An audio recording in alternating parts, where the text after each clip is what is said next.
Hello, I'm Brian Young, and today we're doing Module 26205, Pool and Junction Boxes. Let's get started. 26205, Pool and Junction Boxes.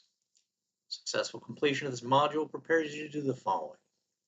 Identify boxes and fittings, size pool and junction boxes, identify specialty enclosures. And under supervision, you should be able to identify various NEMA boxes, properly select, install, and support pool and junction boxes over 100 cubic inches, identify various conduit bodies and fittings. Pool boxes and junction boxes are provided in electrical installation to facilitate the installation of conductors and to provide a secure place for the connections of those conductors. This module describes how to size and install pool and junction boxes. It also identifies various electrical enclosures, including various conduit bodies and handholds. 1.0.0 Boxes and Fittings.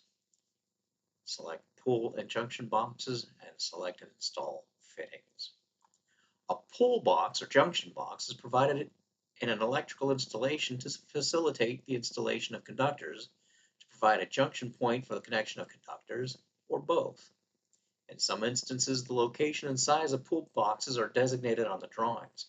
In most cases, however, the electricians on the job will have to determine the proper number, location, and sizes of pool and junction boxes to facilitate conductor installation. So a pool box is a sheet metal box-like enclosure used in conduit runs to facilitate the pulling of cables from point to point in long runs. Provide for the installation of conduit supports, bushings, needed to support the weight of long riser cables, that's in vertical runs, and provide for turns in multiple conduit runs.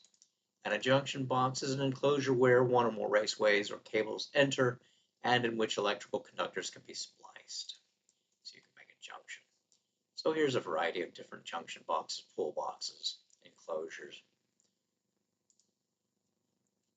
Pool and junction boxes. Here's the highlight. It says pool and junction boxes must be sized, installed, and supported to meet the requirements of NEC Article 314. Since the NEC limits the number of conductors allowed in each box according to its volume, you must install boxes that are large enough to accommodate the number of conductors that must be spliced in the box or fed through it. It says besides being able to calculate the required box size, you must also know how to select the proper type of box for any given application. So here are boxes for damp or wet locations, 1.1.1. In damp or wet locations, boxes and fittings must be placed or equipped to prevent moisture or water from entering and accumulating within the box or fitting. It's recommended that the approved boxes of non-conductive material be used with non-metallic sheath cable or approved non-metallic conduit when the cable or conduit is used in moisture-prone locations. Boxes installed in wet locations must be listed for the purpose as per section 314.15. So they've got different types of boxes here. Underground installations or those in concrete slabs or masonry in direct contact with the earth must be considered a wet location. Rain-tight, waterproof, watertight equipment may satisfy the requirements for weatherproof equipment. So waterproof says water might get in, but it's not going to upset the workings of the box.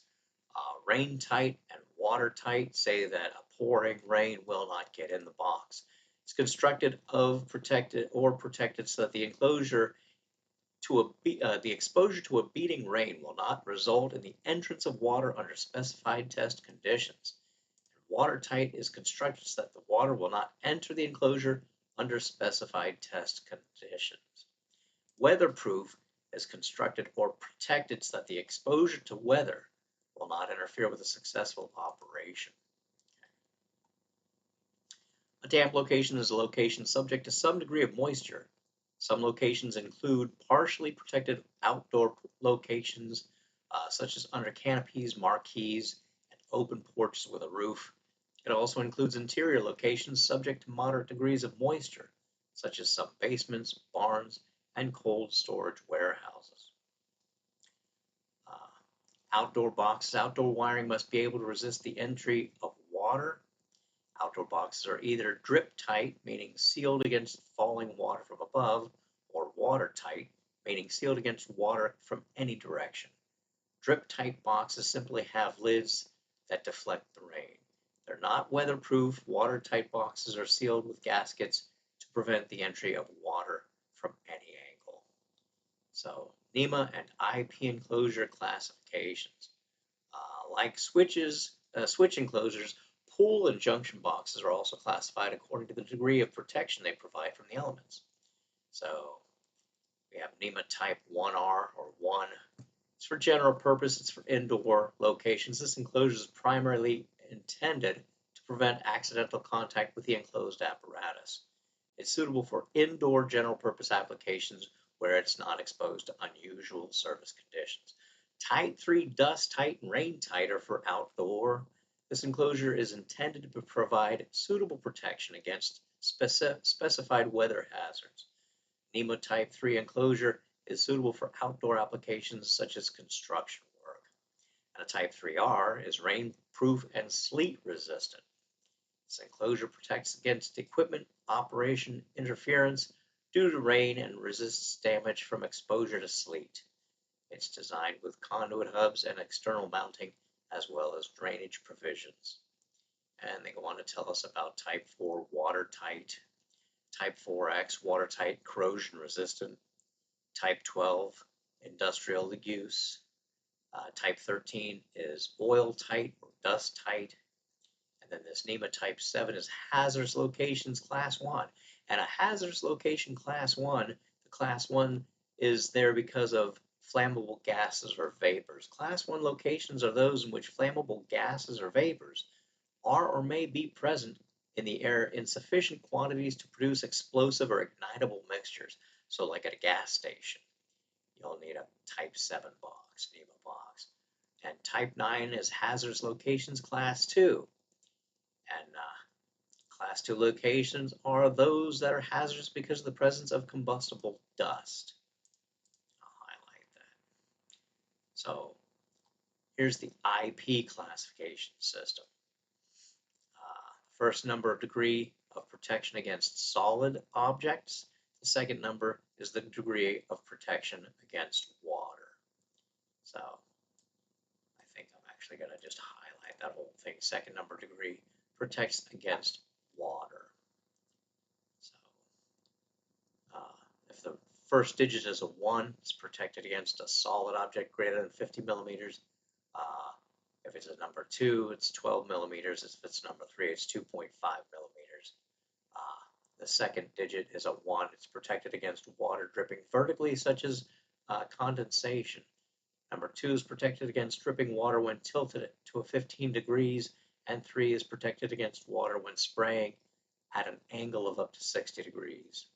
So that's the IP classification. And here's the NEMA enclosure type and the IP classification. So remember, the first digit is for solids, the degree of protection against solid objects, and the second number is for the degree of protection from water.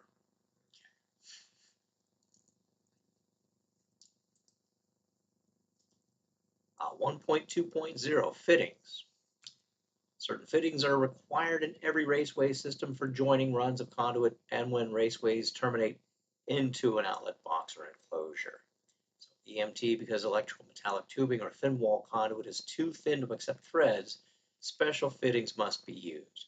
For wet or damp locations, compression fittings, such as those shown in Figure 2, are used. This type of fitting contains compression rings made of plastic or otherwise a soft material that forms a watertight seal. So if they have the black ebony collars, then they're for outdoor, they're rain tight. Okay. Remember though, your EMT is not for outdoor use unless it is coated with enamel or some kind of a coating like a cold tar, cold pitch. EMT fittings for dry locations can be either set screw types or compression type. To use the set screw type, the reamed ends of the EMT is inserted into the sleeve and the set screws are tightened with a screwdriver. So these are set screw couplings. The larger ones have 2 screws for each EMT pipe inserted into the coupling. Rigid aluminum and IMC fittings. Rigid metal conduit, aluminum conduit, and intermediate metal conduit all have a sufficient wall thickness to permit threading. So consequently, all 3 types may be joined with threaded couplings. So here's a threaded coupling. It has threads on the inside. The pipe is threaded on the outside, and it's got a taper to it. And you can tighten these up wrench tight, put those together. Here's a highlight that says, sometimes rigid conduit or tubing must be connected to a flexible metal conduit for connection to electric motors and other machinery that may vibrate during operation. Combination couplings are used to make that transition.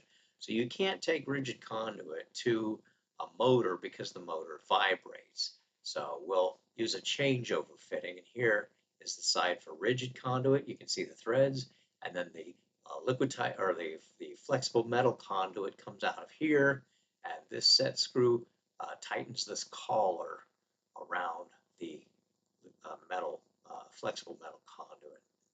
So this picture shows both set screw and compression fittings. Which type provides the better connection? Well, the compression. Compression are better than the set screw. Threadless couplings and connectors may also be used under certain conditions with rigid metal conduit, intermediate metal conduit, and aluminum conduit. So this is when used, they must be assembled wrench tight, and where buried masonry or concrete, they must be concrete tight. So here's a hinged coupling that you can put on a pipe that will not turn. Here's an EMT to rigid coupling. And here's a 3-piece Erickson or a 3-piece coupling. When you can't turn the conduit, you can't screw it in, you can use a 3-piece coupling.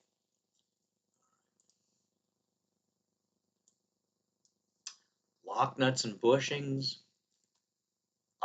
If you're coming into a box and it's a dry area, you can just use lock nuts. You can use one lock nut on the underside of the box, and you can use one lock nut inside the box. Grounding lock nut has a grounding lug or a screw on it that you can take the equipment grounding conductor and bond that pipe. Let's say you're coming up into concentric knockouts.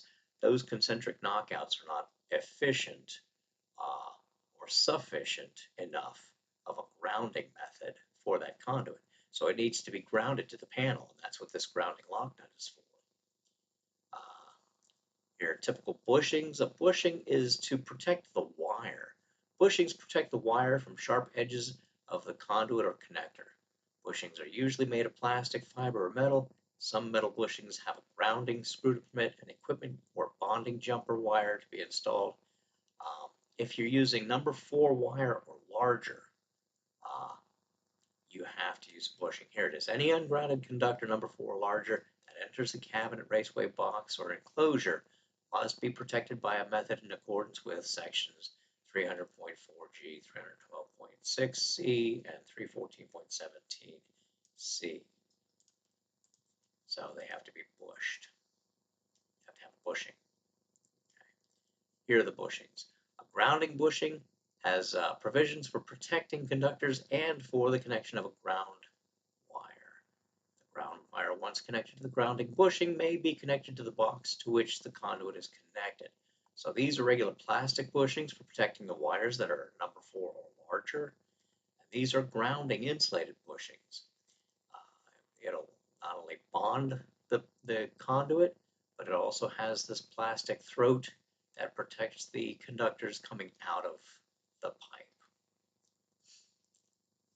According to NEC section 314.15, boxes, conduit bodies, outlet box hoods, and fittings installed in damp or wet locations must be listed and provide protection against the entry of moisture.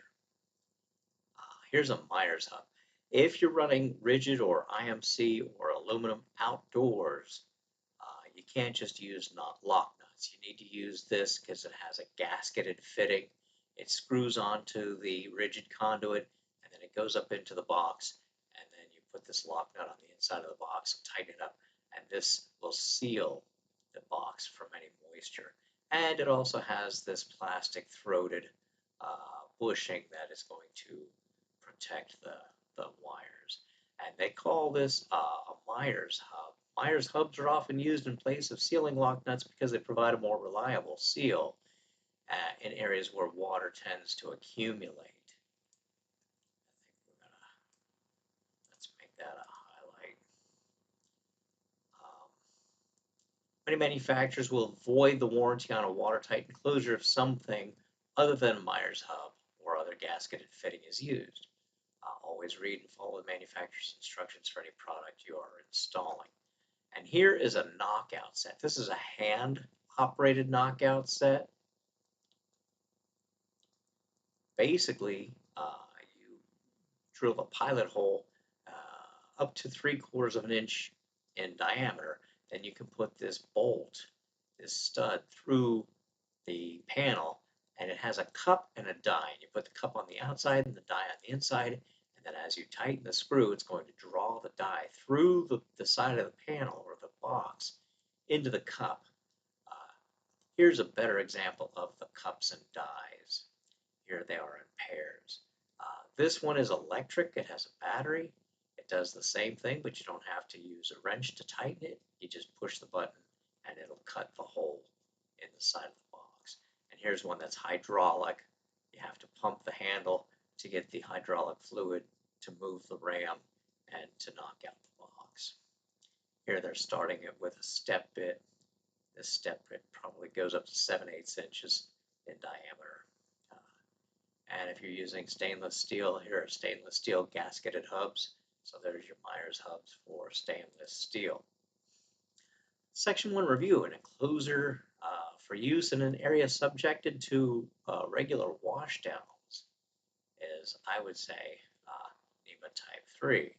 And any ungrounded conductor that enters raceway, box, or enclosure must be protected from abrasion if it is number 4 or larger. Okay. 2.0.0, sizing pull and junction boxes. So size pull and junction boxes. Size pull and junction boxes for systems under 1,000 volts and for systems over 1,000 volts. And they're also going to want you to select, install, and support a pull box that's over 100 cubic inches in size. Long runs of conductors should not be made in one pull. Pull boxes installed at convenient intervals will relieve much of the strain on the conductors. The length of the pull is often left to the judgment of the workers or their supervisors and the conditions under which the work is installed. So you're going to want to put pull boxes like every couple of 100 feet, or where you have 390s, you're going to want to put a pull box before you get over that 490 maximum number of bends in a conduit run. So we have different rules for sizing the junction boxes. 2.1.0, sizing pull and junction boxes for systems under 1,000 volts. So I always give you the moniker straight 8 U6 plus. Straight 8 U6 plus. If it's a straight pull, it's 8 times the largest conduit. In a straight pull, the length of the box or conduit body shall not be less than 8 times the tray diameter of the largest raceway or splice. Where angular U-pulls are made, U6 plus, the distance between each raceway entry inside the box or conduit body and the opposite wall of the box or conduit body shall not be less than 6 times the tray diameter or the metric designator of the largest raceway in a row. Then this distance shall be increased for any additional entries by the sum of the diameters of all of the raceway entries in the same row and in the same box. So here's an example. This is a straight pull. So right away we think straight 8. The largest conduit is a 4-inch conduit, so 4 times 8 is 32 inches. This box has to be 32 inches long.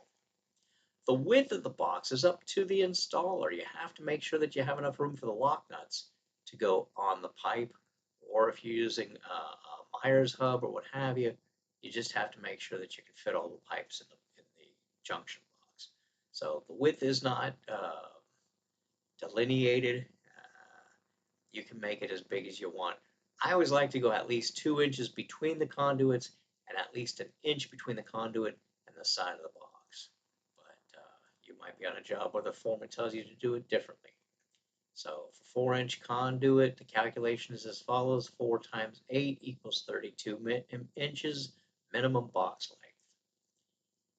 And it says, while the NEC dictates the length of the pull box, the width of the box only needs to accommodate the size of the lock nuts and bushings to be installed on the connectors entering the enclosure. So, however, keep in mind that it's very difficult to pull conductors in tight spaces when in doubt, size up. So junction boxes over 1,000 volts. Oh, I'm sorry. Here's an angle pull. So angle pull, straight 8 U6 plus. So if this is a U or angle bend, we're going to do the largest conduit, which is 4 inches, times 6 is 24, plus 3 is 27, plus 2 is 29. It's U6 plus the diameters of all other conduits in that same side. So here's their example: 6 times 4 inch is 24, plus 3 plus 2. So 24 plus 5 is 29. Since the same conduit runs are located on the adjacent wall of the box, L2 is calculated in the same way. So here they've got a 4-inch, a 3-inch, and a 2-inch coming through the bottom. So these calculate the distance to the opposite side. From these conduits to this opposite side, it's 29 inches. And from these conduits to the opposite side, it's 29 inches. Also, the distance between these conduits needs to be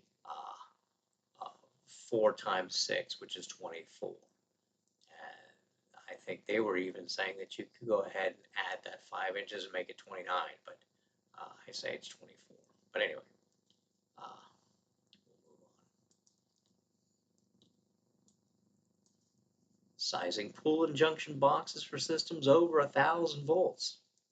So this is straight 48, U36. Here's a highlight. It says NEC Article 314 Part 3 covers requirements for pull and junction boxes, conduit bodies, and handholds used on systems over 1,000 volts. So for straight pulls, the length of the box must be at least 48 times the outside diameter of the largest shielded or lead-covered conductor entering the box. When the cable is unshielded, the multiplier is reduced to 32. So straight 48 or 32 if it's unshielded. And for U pulls, it's U36 plus or 24 if it's unshielded. So for angular U pulls, 36 times the outside diameter of over the sheath of the largest cable or conductor. NEC section 31471B1, the distance must be increased by the sum of the outer diameters over the sheath of all other cables or conductors entering through the same wall of the box. And it says when it's unshielded and not lead covered, the multiplier may be reduced to 24. So straight 48 reduced to 32, U6 36 plus reduced to 24.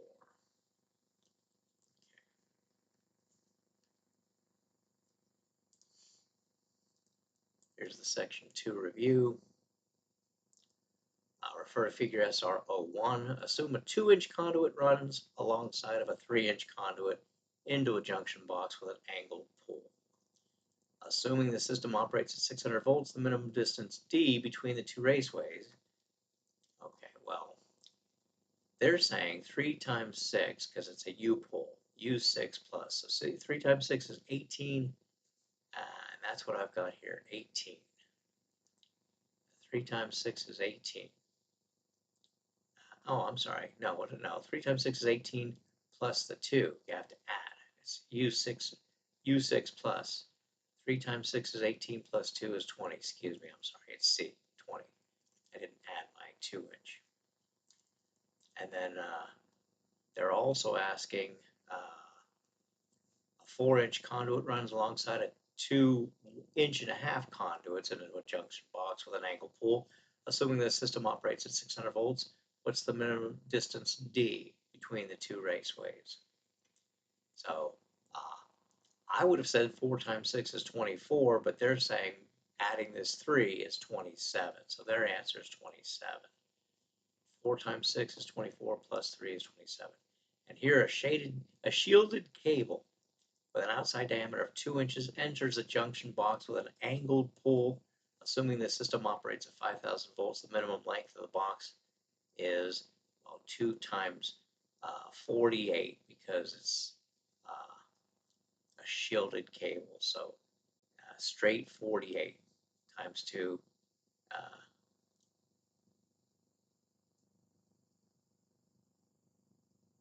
Shielded cable. 2-inch entry box. So 2 times, oh, I'm sorry. It's an angle pull. I apologize. I was thinking straight for some reason. But 36. 36 times 2 is 72. Their answer is D. 36 times 2. I missed that. Okay. Here's 3.0.0 specialty enclosures. Identify conduit bodies and other cast enclosures. Select and install handholds. So we have conduit bodies and other cast enclosures. Conduit bodies, also called conduits, that's a highlight, are defined in NEC Article 100 as a separate portion of a conduit or tubing system that provides access through a removable cover to the interior of the system at a junction or terminal point. So, as an electrical trainee, you'll hear the such terms as LL, LR, or LB, similar letter combinations to distinguish between various types of conduit bodies. To identify certain conduit bodies, an old trick of the trade is to hold the conduit body like a pistol. So if you hold it like a pistol, it's an L, and if the cover's on the right, it's an LR. And here's an L with the cover on the left, it's an LL. So type C conduits. A type C conduit body may be used to provide a pull point in a long run or a run that has bends totaling more than 360 degrees. So it doesn't change direction, it just has a pipe coming in and a pipe going out, and it's for pulling. It's giving you a pull point. The type L conduit bodies. A type L conduit body is used as a pulling point for conduits that require a 90-degree change in direction. Again, the letter L is short for elbow. So here are the 3 L's. If I'm looking at the cover and the L goes to the left, it's an LL. If I'm looking at the cover and the L goes to the right, it's an LR. If I'm looking at the cover and the L goes out the back, it's an LB. Type T conduit, also known as a T, is used to provide a junction point for 3 intersecting conduits. If they have the cubic inch area stamped on this box, you can make splices in this T. But you have to have the cubic inch area of the box, of the T, stamped into the metal. A type X conduit body joins 4 conduits.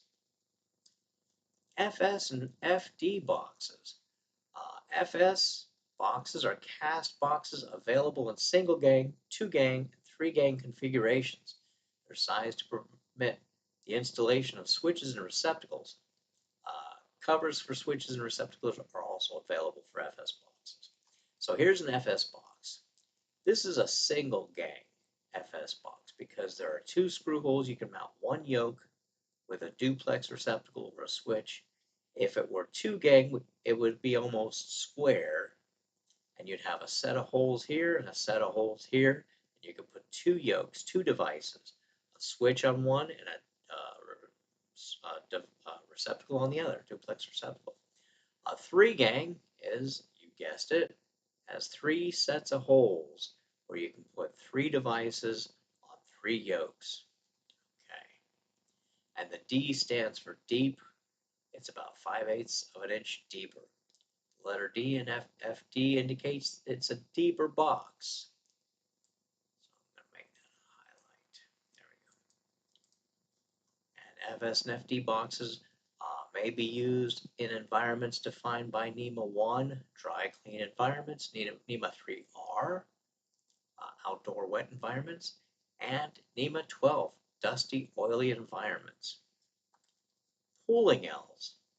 Well, they've cut the corner off of an elbow, and they put a cover on it. So pooling Ls are used exclusively for pulling wire at a corner point in a conduit run. The volume of the pulling L is too low to permit splices. Here's an entrance LB. It's a service entrance LB, SLB, and it has a goosenecking effect that allows for the conduit to be flush with the wall that it's penetrating. So an entrance L or SLB, that's service LB, is built with an offset so that it may be attached directly to the surface that will have a conduit penetration. A cover on the back of the SLB permits wire to be pulled out and reinserted into the conduit that penetrates the support surface as shown in figure 22b. Moguls conduit bodies are available in the same types and standard conduit bodies, type L, type T, and so on. They have a raised cover to provide better access to larger conductors. These moguls are for larger conductors, number 4 and larger. And you can see the cover is actually cut kind of on an angle, and it gives you a lot of room to take these wires out and get them fed back in. And then once you get them in, you can put the cover on. This is called a mogul.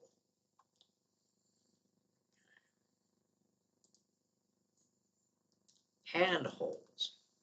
According to NEC Article 100, a handhole enclosure, also called a handhole, is an enclosure for use in underground systems provided with an open or closed bottom and size to allow personnel to reach into but not enter for the purposes of installing, operating, or maintaining equipment or wiring, or both. Handholds are often used with underground PVC conduit for the installation of landscape lighting, light poles, traffic lights, and other applications. Because handholds are exposed to various levels of foot traffic and vehicular loading, it's critical to select the correct enclosure for the application. So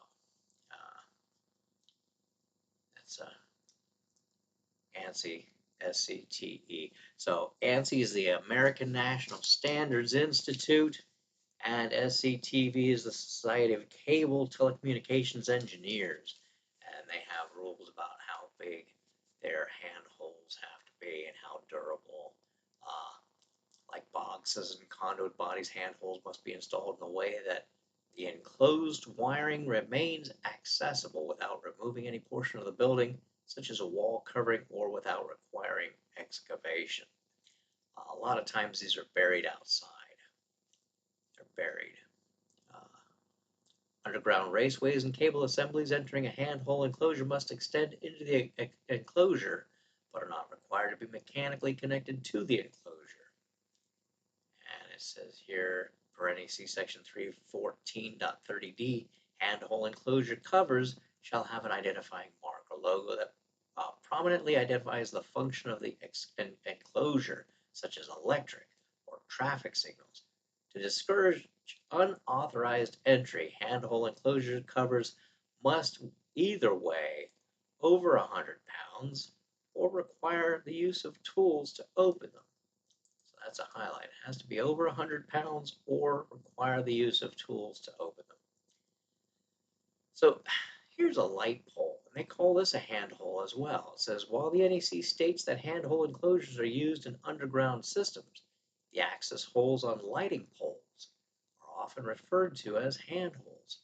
Craft workers casually refer to any mechanical or electrical box cover large enough to place their hands into as a handhole.